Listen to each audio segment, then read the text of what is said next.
नमस्कार, YouTube channel में आप सभी का स्वागत है। मैं पुष्पा प्रजापति, गंगा मिश्रा। हम लोग झूमर गीत गाने जा रहे हैं। पसंद आए लाइक कीजिएगा, सब्सक्राइब कीजिएगा, शेयर कीजिएगा, कमेंट जरूर कीजिएगा। धन्यवाद।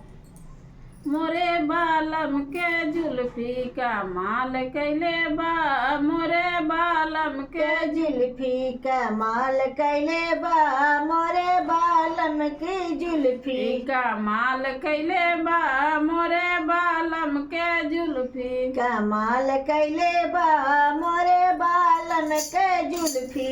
जुल्फी कटाई पिया गए पनी घटावा, जुल्फी कटाई पिया गए पनी घटावा, गए पनी घटवा हो गए पनी घटवा, गए पनी घटावा हो गए पनी घटावा। कमरा छोकड़िया बवाल कैले बा, मेरे बालम के जुल्फी का माल कैले बा, मोरे बालम के जुल्फी का माल कैले बा, मोरे बालम के जुल्फी का माल कैले बा, मोरे बालम के जुल्फी का माल कैले बा, मोरे बालम के जुल्फी। जुल्फी कटाई पिया गए फुलवरिया, जुल्फी कटाई पिया गए फुलवरिया, जुल्फी कटाई पिया गए फुलवरिया, जुल्फी कटाई पिया गए फुलवरिया। गए फुलवरिया हो गए फुलवरिया, गए फुलवरिया हो गए फुलवरिया।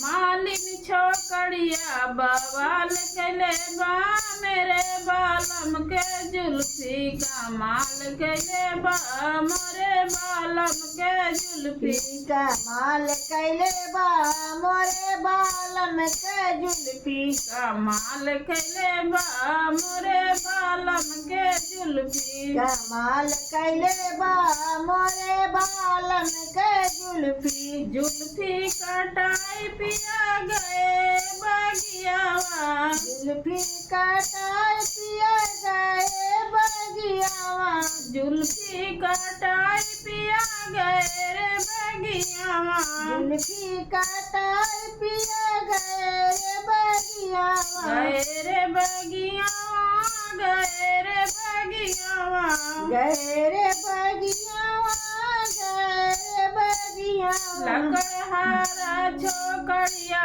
बवाल कैले बा, मेरे बालम के जुल्फी का माल कैले बा, मोरे बालम के जुल्फी का माल कैले बा, मोरे बालम के जुल्फी का माल कैले बा, मोरे बालम के जुल्फी का माल कैले बा, मोरे बालम के जुल्फी का माल कैले बा, मोरे बालम के जुल्फी का माल कैले बा, मोरे बालम के जुल्फी।